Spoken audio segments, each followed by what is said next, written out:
Guys, so today we're going to be replacing the engine mounts in that 2015 Jeep Grand Cherokee V6 4x2.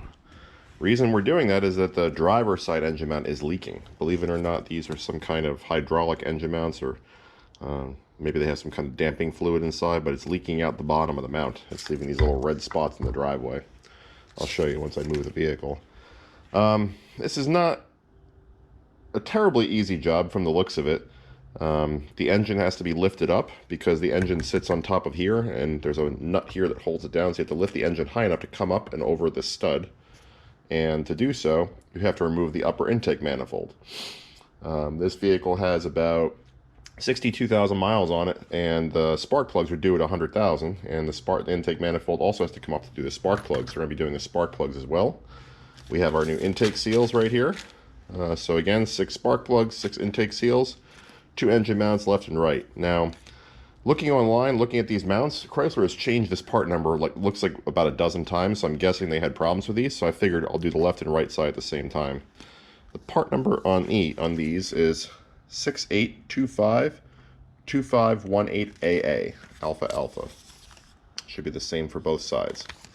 Again, that should be the latest part number as of this video.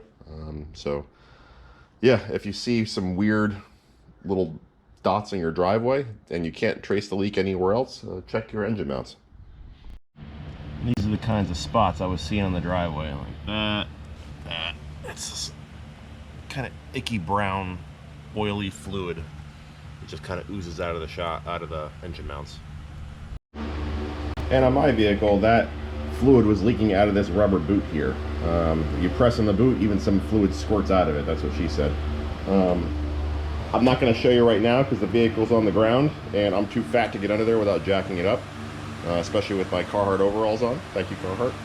So what we're going to do is we're going to take the intake manifold off, then we're going to lift the vehicle up, and then we'll go under, we'll take a look at it, we'll start unbolting stuff. So first things first, let's get that intake manifold off. Time to get started. Full disclosure, I'd never done this procedure before. I'm sure some of you guys are going to give me grief about looking like a fool and not really knowing what I'm doing, but that's just the way it is. I got some repair procedures online from ALLDATA, so I'll use those as a guide, but never done this before, so take this for what it is. Step 1 is to remove this top cover. Let's see if I can remove this without breaking it. Never even had this off before. Feels like there's just a couple of pins that hold it in. Yep, it snaps out. Easy peasy.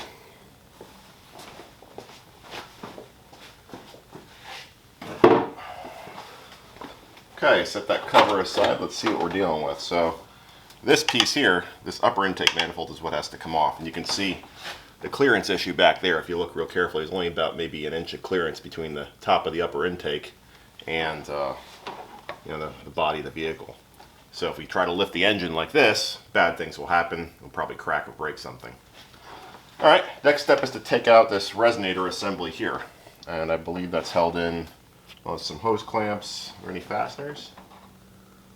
Let's take a quick peek. Let me get some tools. Always a good idea to disconnect the negative battery cable, just so none of the computers get mad when you're working on all this stuff. You're going to be disconnecting sensors and harnesses and whatnot. God forbid something should also trigger an airbag to go off. So in this vehicle, it's a little unusual. The battery is actually under the passenger side front seat.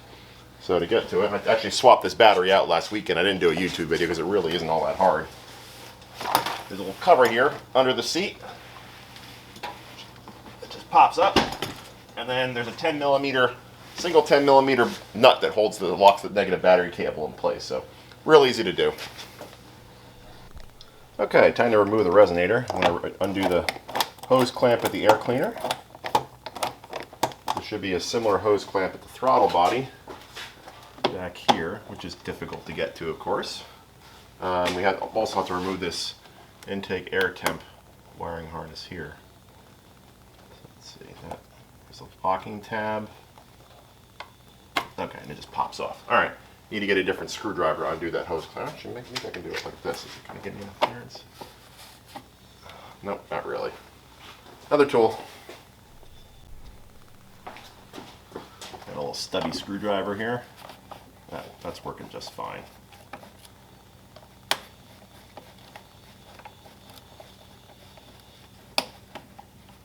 Okay, that clamp is loose.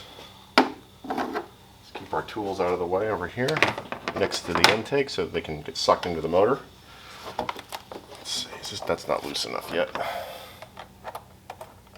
Or is it?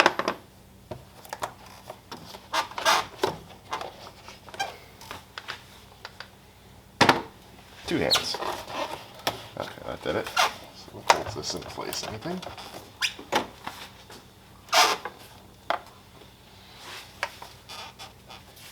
Feel around. Feels like just a rubber grommet. There we go. Okay, so now this should pop out the back there. Looks like we got some stuff going on here.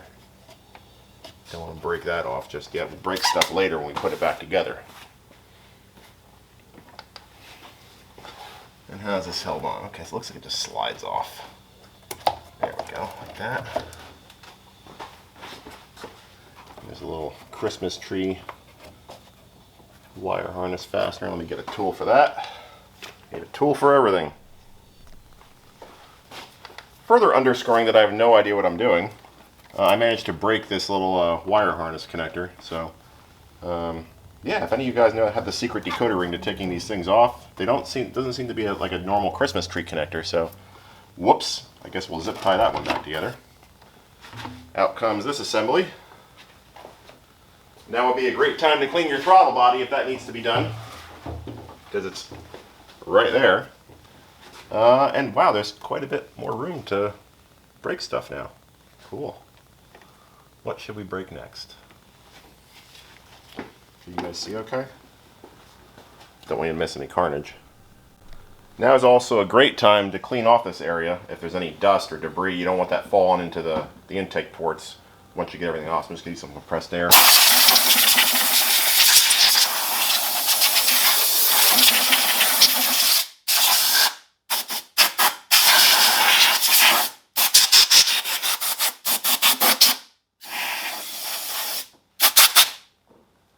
That simple. Seems like we're going to have another opportunity to break something right here. We have another one of those Christmas tree looking clips that holds what looks like the power brake booster hose right here to the intake manifold here. It's this little gray connector. I don't know if you guys can see that. I mean, you'll see it when you get in here, obviously. Yeah, I might have to find a way to remove those without breaking each one, because that's going to be annoying.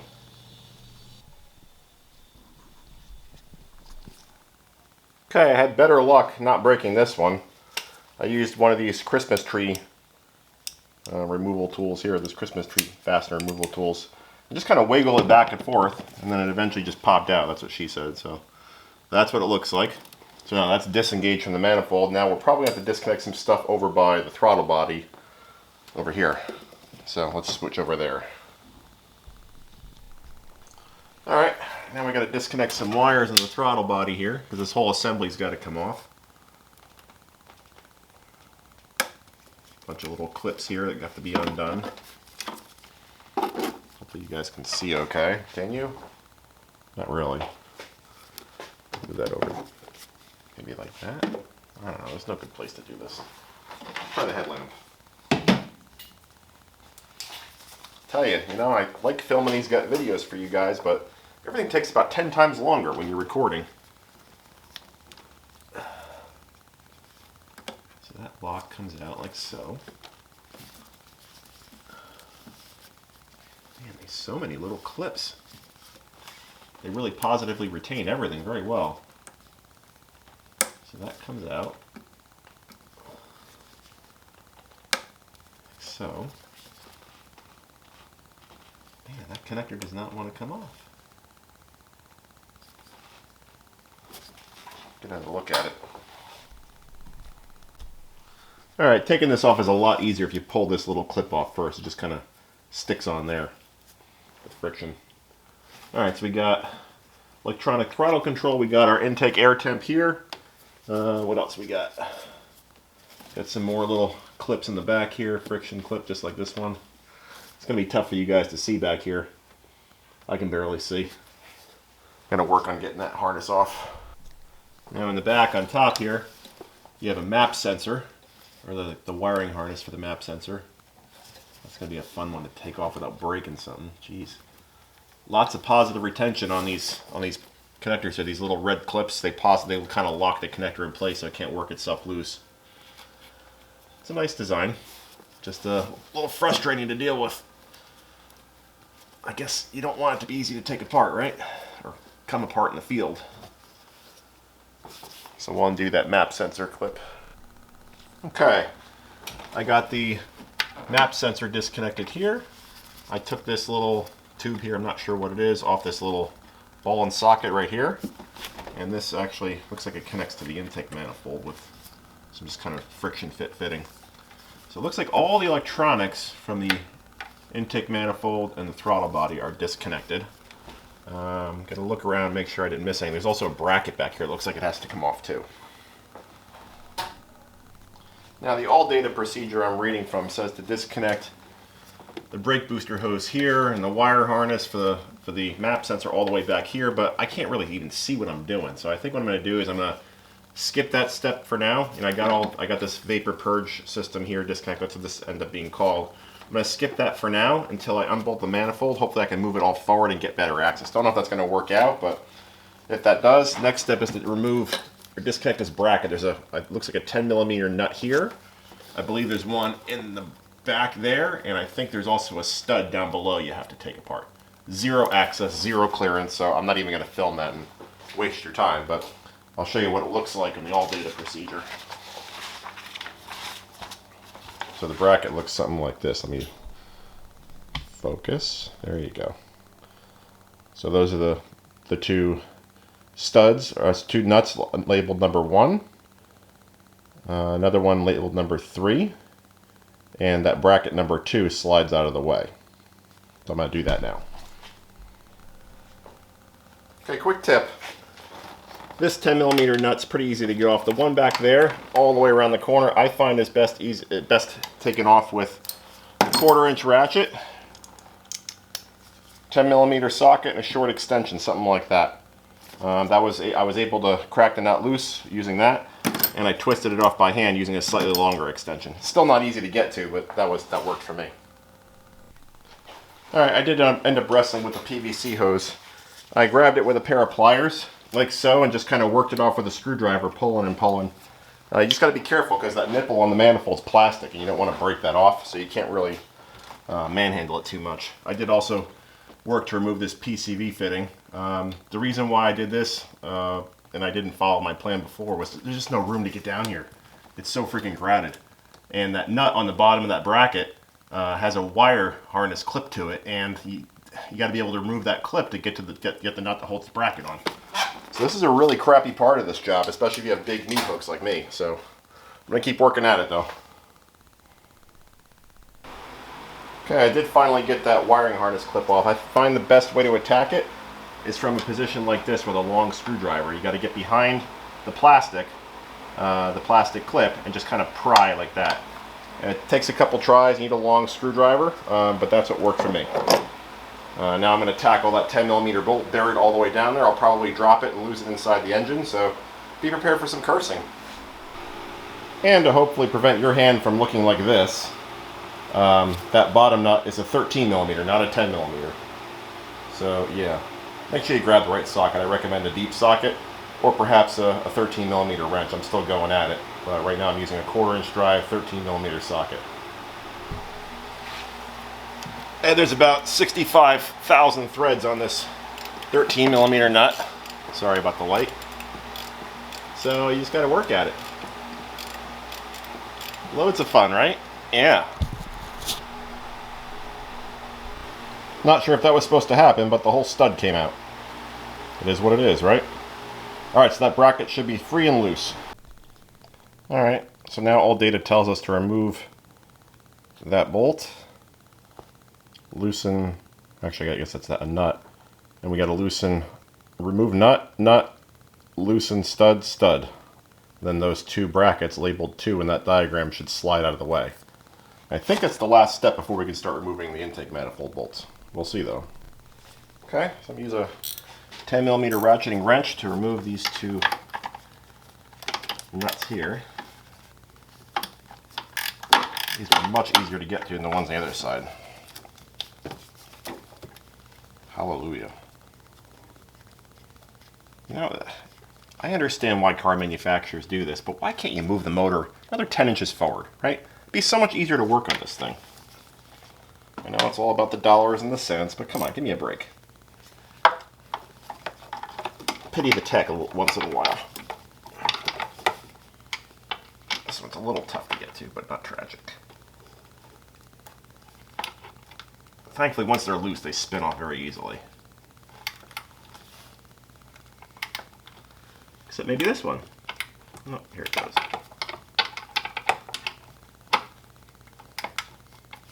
It's gonna be fun trying to put all this back together.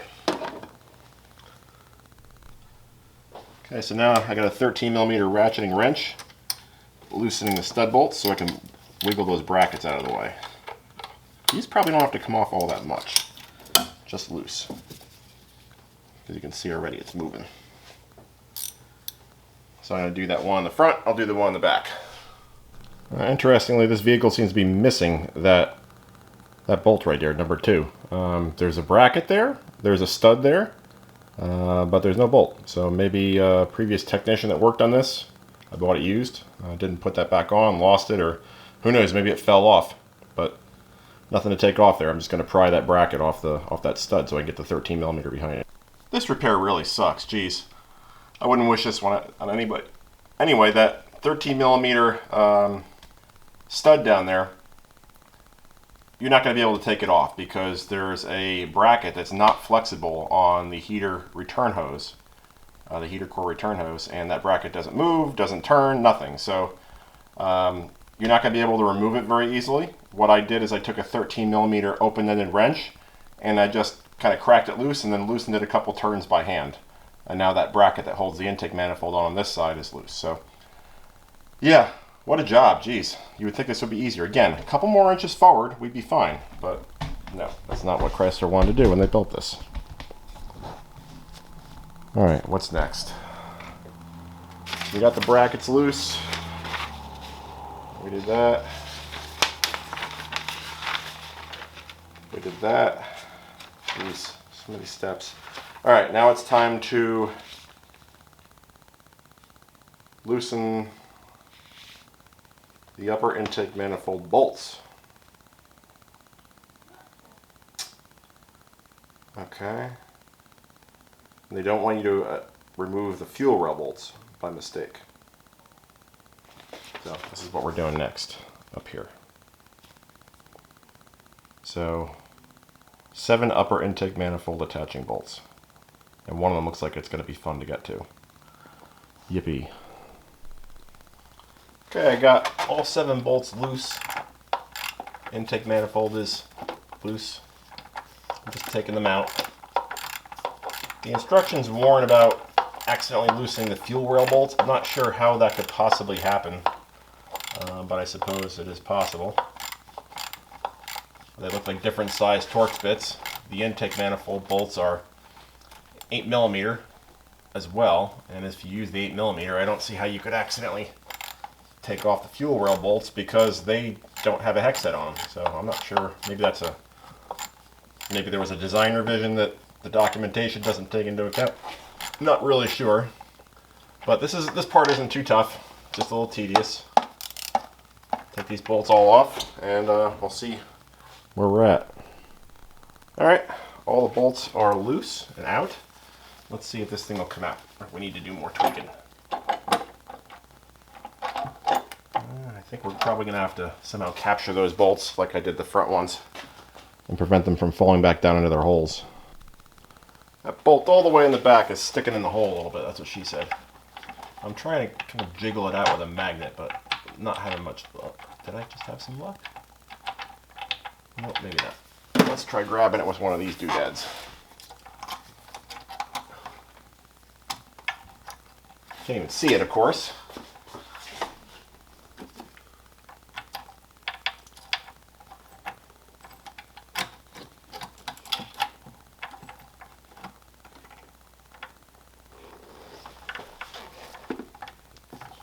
Maybe it's still in there. Maybe I didn't loosen it enough.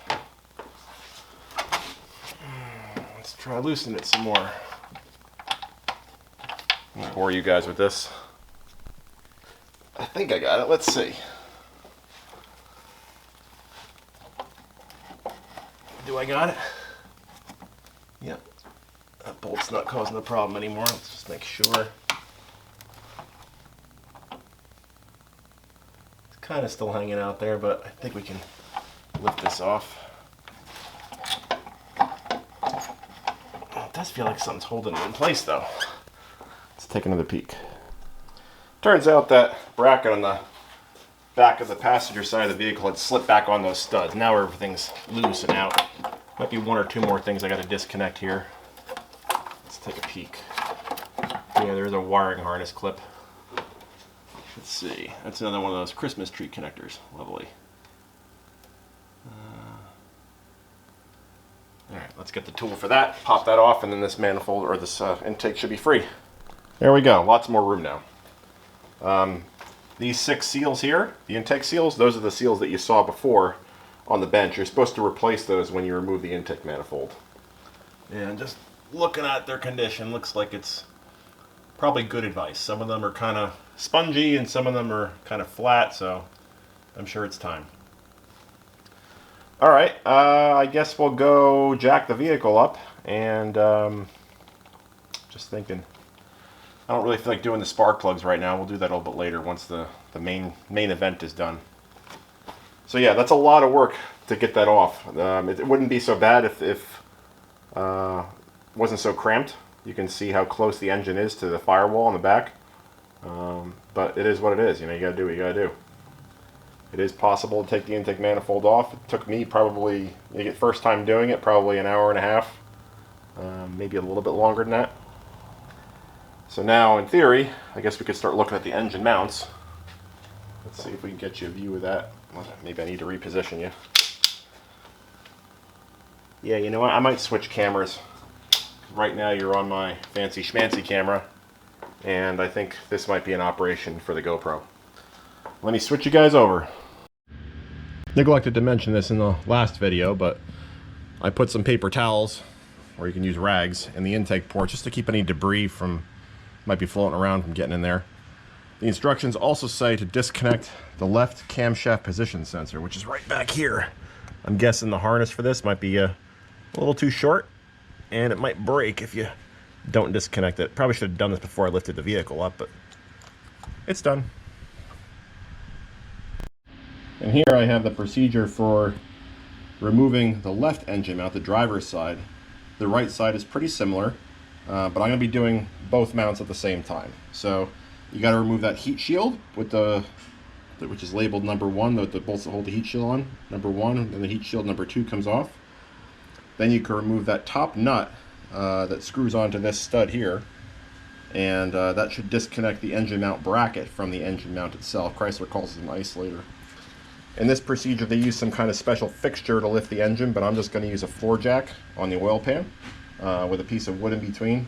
You can do that on the V6 because the V6 has a metal oil pan. I believe the V8, the Hemi, has a plastic oil pan, so you can't do that. Some folks online I have seen put the floor jack on the harmonic balancer. I don't know if that's such a good idea or not, so do so at your own risk. Let's get under the vehicle and see the leaky mount finally. Okay, so I'm under the vehicle on the driver's side, and hopefully you can see the engine mount right there. Move the light a little bit. So you see that fluid there on the boot?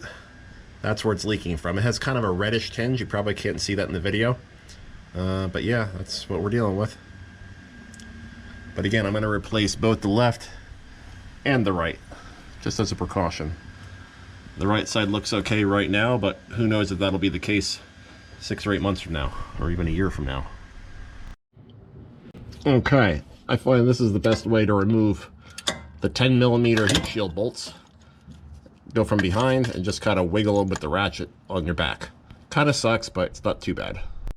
Now the passenger side's a different story. I think that's easier to get from above with a 3/8 ratchet, deep socket, 3/8 deep 10mm.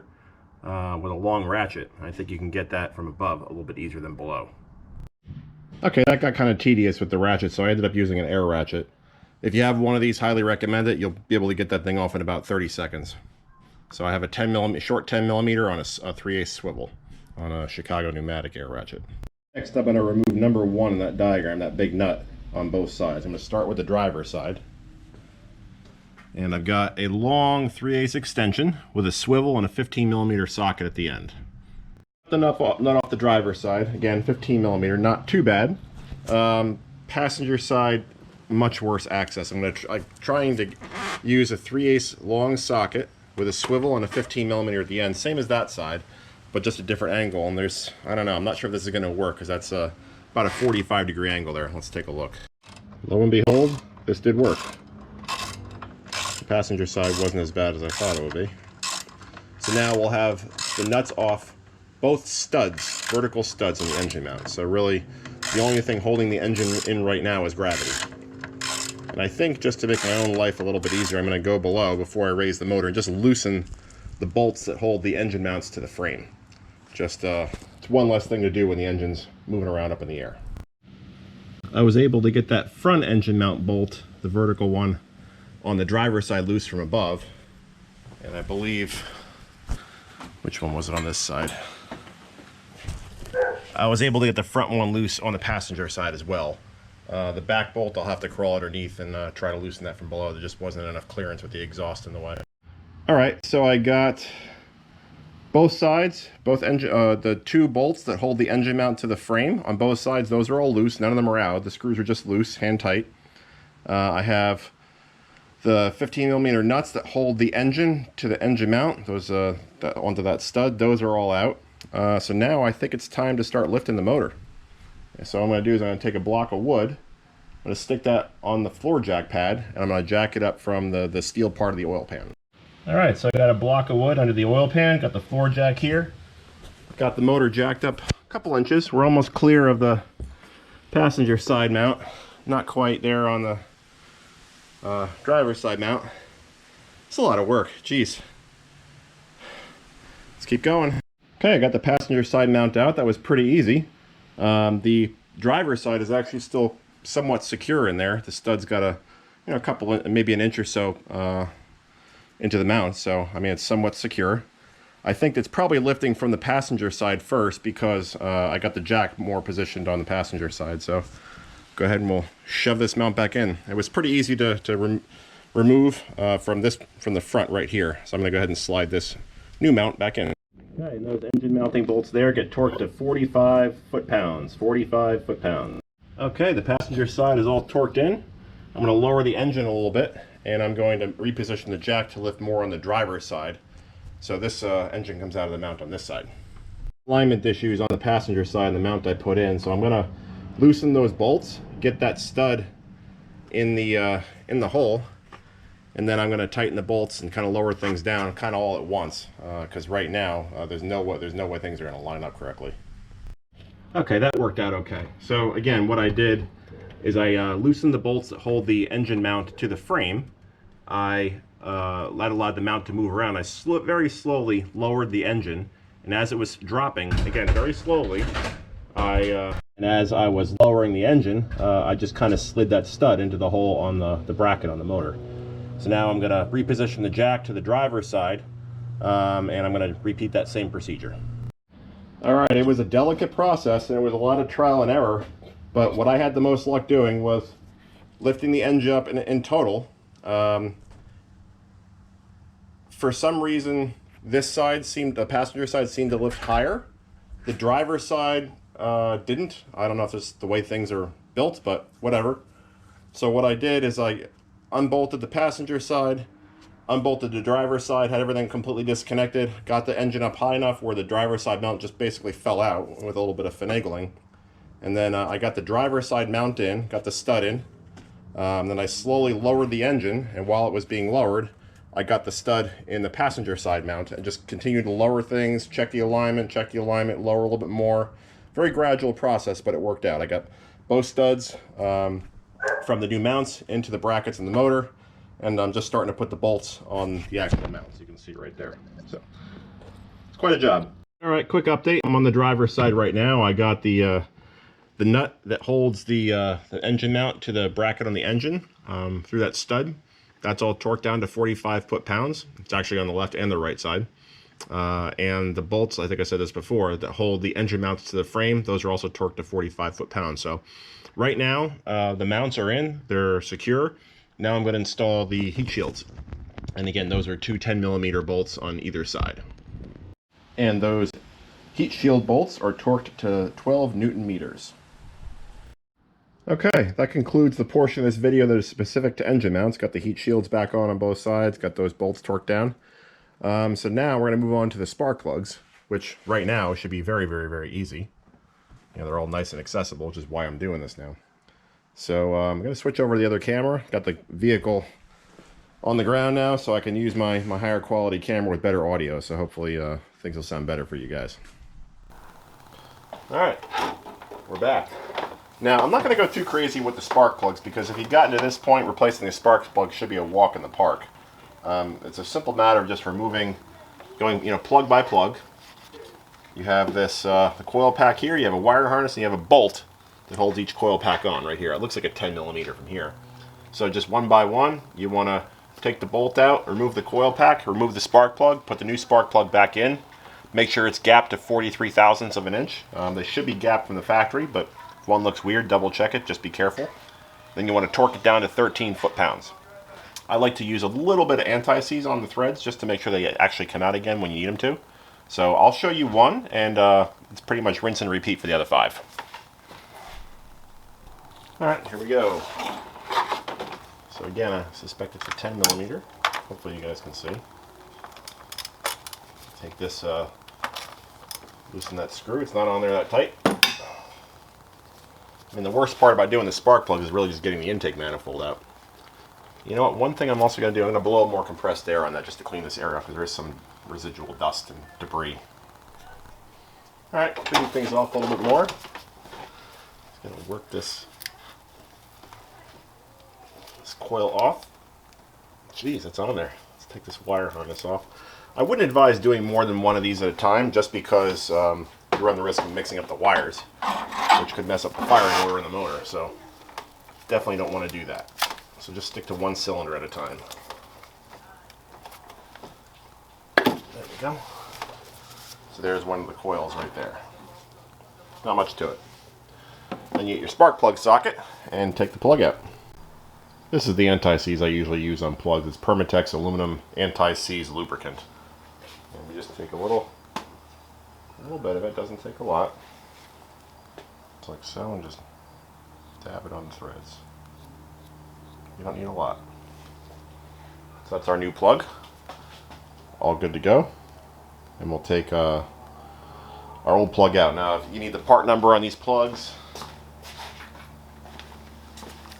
they are made by Champion, so you can probably get these cheaper if you don't mind not having the Mopar logo.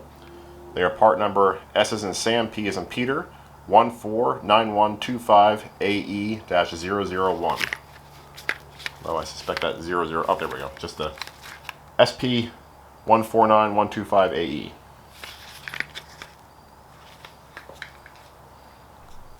Okay, so we got our spark plug socket and an extension. I'm just going to remove this plug. Righty tighty, lefty loosey. Again, they're 13 foot-pounds when you tighten them back. And there's about 1,200,000 threads on these, so you might be turning for a while. They do caution against, well, they caution you to be careful, because the tubes the spark plugs are housed in are thin wall, and they say if you damage those tubes, you can get yourself a nice oil leak. Okay, so there's spark plug number 1. Not tragic, but definitely worn. I'll show you what the new one looks like side by side. Old on the left, new on the right. Alright, time to put the new plug back in. Or the new plug in, not back in. You know what I'm going to do? I'm going to get a special extension that actually holds the socket very strongly so it can't pull. Yeah, I was saying what happens sometimes is the friction between the plug and the socket is enough to separate this joint here. So what I use is I use these special extensions that actually grip onto the socket, and you have to release this collar to get the socket off. So prevents that from happening. So I'm going to carefully insert the plug, thread it in by hand to make sure we don't cross thread anything.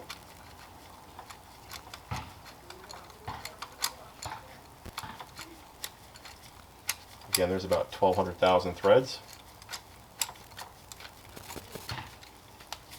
There we go. Now 13 foot-pounds.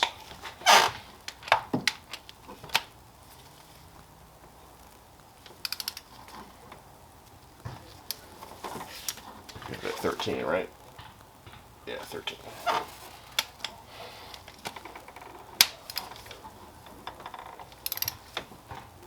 There we go.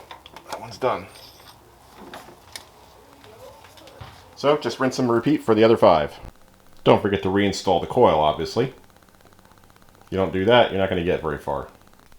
Alright, I got all 6 spark plugs done. That was pretty easy. There was one that was a little oily, so that one might have a problem with that tube seal that they mentioned in the service manual, but it wasn't tragic, so I'm not going to fret over it.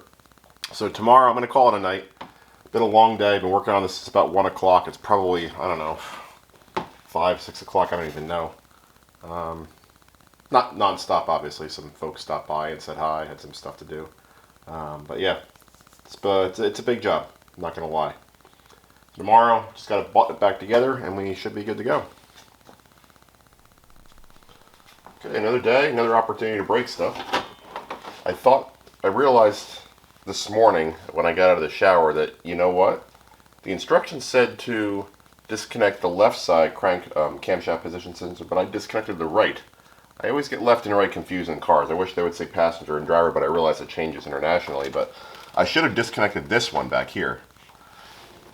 But I'm looking at it, and thankfully it appears to be okay. I don't see any damage to the harness or the connector, so I think I dodged a bullet on that one. But yeah, left side, disconnect the one back there. So I'm just going to look it over, make sure I didn't miss anything yesterday, any reinstallation steps. Want to make sure this is secure, and then we'll get the intake bolted back on. I figured while everything's all apart, this is a good opportunity to clean the throttle body. This one isn't tragically dirty, but again, everything's apart. Why not? Target of opportunity, just like the spark plugs. So there's a O-ring that holds these on, or not holds them on, that seals them to the plastic intake. And that seal can be reused. So I didn't buy that seal, so hopefully we don't damage it.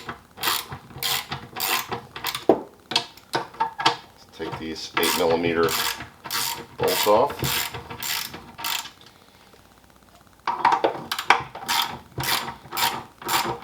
Hopefully I don't break anything here, because this thing's expensive. It's like $300-400. 1, 2. Profuse use of plastic on everything here. Kind of crazy. And let's see. The seal seems to have come off in one piece. There it is. There it is. Here is our throttle body. I'll bring it up and let you guys get a closer look. Focus, focus. No one really makes a good camera for this type of work. There we go. So you can see it's not tragically dirty on either side. I'm just going to give it a light cleaning. And for that you have to use special cleaner. Let's see if I have any. I guess I should have checked that first, huh? Not carbon choke cleaner. Not brake parts cleaner. Come on, you tell me I don't have any of this stuff? Oh, but Jesus. Brake parts, brake parts. Unfreaking believable. Alright, well anyway, maybe I won't be cleaning this, but since I don't have the proper cleaner, I'm not going to spray anything in here, but what you want to do is see all this carbon residue like down here. You want all that stuff to come off. I'm going to go at it just with a toothbrush and a very, very light solvent since I don't have the proper cleaner. Alright, got it all cleaned up. what I ended up doing was I used a little bit of the wrong stuff, this carburetor cleaner. Focus, there we go. I sprayed it on a toothbrush, and then I just went at it with a toothbrush. I didn't spray anything in here. You definitely don't want to get any chemicals up in the electronics up here. So all the electronics, there's probably a stepper motor in here, or actually not, probably not a stepper motor, a motor and a gear train in here that actually moves this throttle plate, since this is all electronic throttle. So you don't want to get anything in that mechanism. So again, I didn't spray anything in here at all. Everything was sprayed on the toothbrush first, and then just kind of lightly scrubbed. But ideally, you want to go out and get a spray like that one that's rated for either throttle, carb and throttle body cleaner, or just a specialized throttle body cleaner. You can pick it up at your auto parts store. And after you're done getting high on the fumes, put your seal back in and simply reattach your throttle body. I believe these are torqued to 7 Newton meters, but I'm going to check the documentation. I'll get back to you. Don't want to give you bad information. I know all you guys will be screaming at me. So let me go check. 7 Newton meters it is. I'm going to snug these, it's also 62 inch-pounds. I'm going to snug up these other bolts, and then we'll torque them down. Got all the bolts snug, now I'm going to torque them down with the torque wrench. Now I should note, you don't actually have to remove the intake manifold to do this. You can do this with the vehicle and the car, but it's obviously a lot easier doing this on the bench than it is on the car. 1, 2, 3,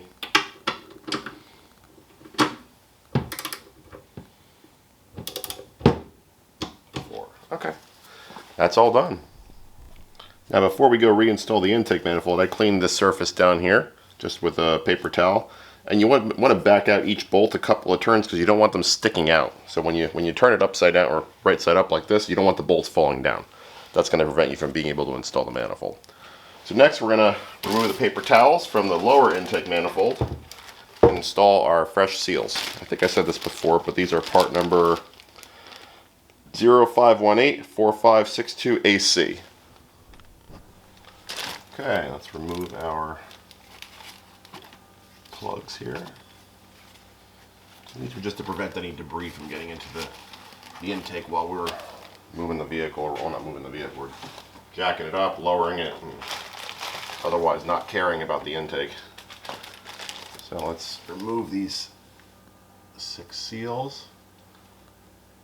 I would strongly advise not dropping them inside the intake. I'm going to get a seal pick. One by one, we're just going to take one out, put one in.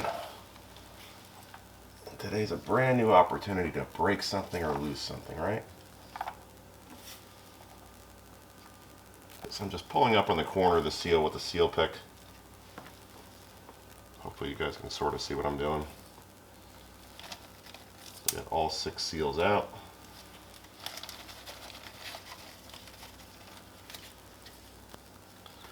And we're just going to put the new seals in.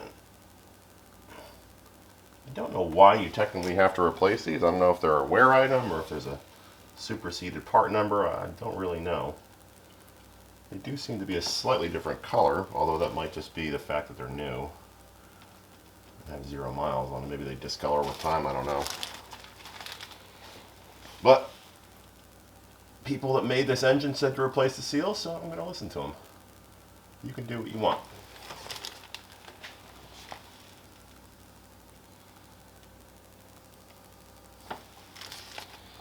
I'd rather replace the seals and not have an intake leak, because intake leaks are not fun. Then it's all going to come apart again. Alright, we got our 6 new seals installed. Now there's 2 little tabs in the bottom of the intake manifold that have to align with the lower intake manifold. So again, it's pretty important you keep those 7 bolts kind of sticking up in the air. You don't want those falling down. So let's see how we're going to do this. Hold some crap out of the way. Don't want any of those seals to drop down and fall.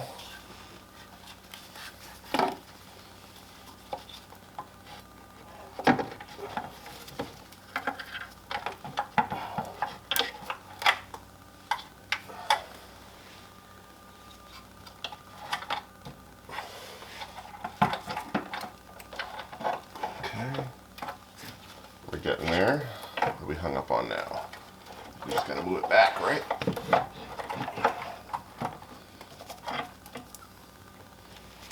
I'm gonna make sure that the seals are still in position. We didn't knock any out of place. And they're all good.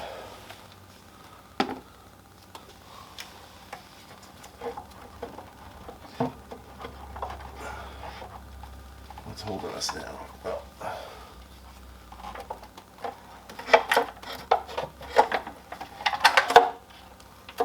this has to go around the back of that harness.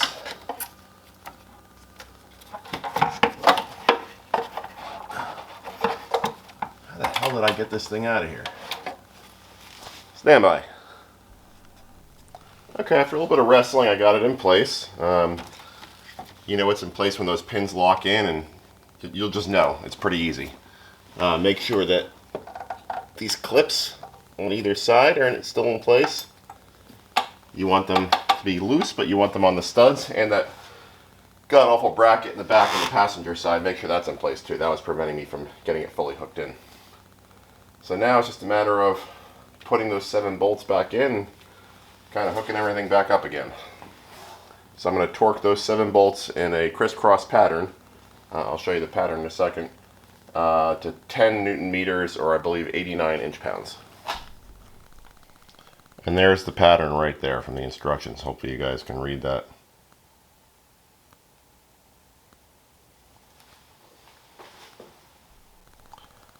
Okay, I got the intake manifold all torqued down to 10 Newton meters, or 89 inch-pounds. It was a little tough getting a torque wrench in that back bolt back there, but a little bit of trickery with extensions and deep and shallow sockets, I was able to get it. Now it's time to install those god-awful brackets in the back, or the god-awful bracket in the back there, and these things down here. So I'm going to do that off camera. Installation's just the reverse removal for those. Sorry guys, I got all excited and ahead of myself, and I forgot to re-record, but obviously I got everything back together. Engine's running. As far as I know, there's no check engine lights. Let's take a look.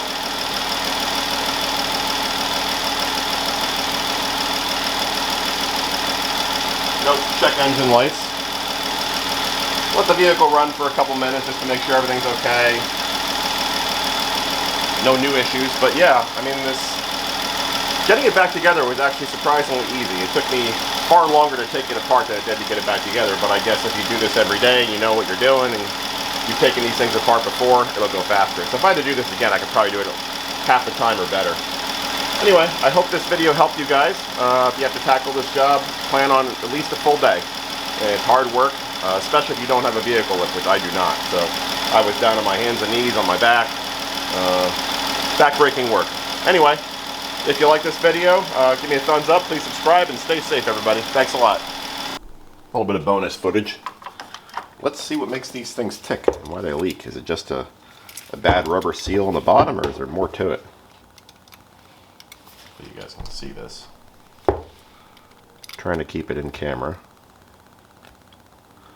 Whoa, there's a lot of shmoo in there. Whoa. As AVE says, release the shmoo. Let's see, what else we got in here?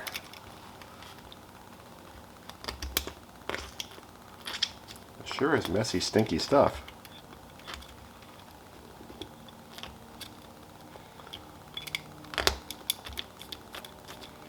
Probably best not to keep my beverage right next to the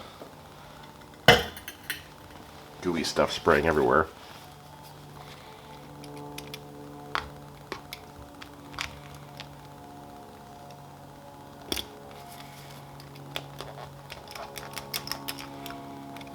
Let's see, can we get in there now?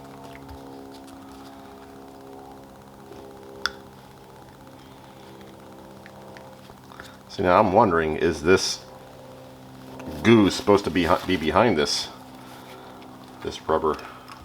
Like, is this just a case of the rubber failing, or is there something inside that caused all this goo to leak out? And hopefully we will soon find out.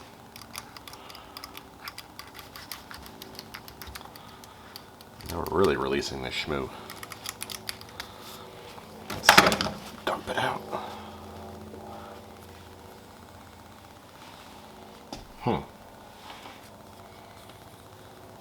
Not much in there. not much to see. Alright, so we know that one's failed. Let's take a look at this one. Let's see if we see goo in here too. Yep, we do. Alright, so I'm guessing that that engine mount failed because just this rubber failed and all the goo leaked out. Because you see, once I punctured this one, the goo started leaking out too. So the mount itself might be fine. I'm not really sure how that fluid... Sorry about that, battery died. I don't know how much you guys heard, but I'm wondering, is the mount fine? The mount itself fine, but is it just this seal that starts to fall, or this rubber boot on the bottom that starts to fall apart over time, and is that where the actual problem is with these mounts? There's a cavity down here that appears to allow fluid to move around. I don't know exactly how. Like if we just do anything here, does this cause stuff to squirt out? Not really. If anybody knows how these things work, or they're supposed to work, chime in. I cut one open, but I'm sure it would make a colossal mess and probably start a fire. I'm sure this stuff is at least partially flammable. But yeah, this mount was on its way out too. You could see some cracking in the rubber there. Or hopefully you can see it, aside from the slit that I put in there with the razor blade. So this one was on borrowed time. And I wonder what causes that. Is that just heat? Is it weathering? Combination of the two? Bad design? Bad material choice? Yeah, I don't know. So not much to these things, at least on the outside. I don't see any way to get this apart any further.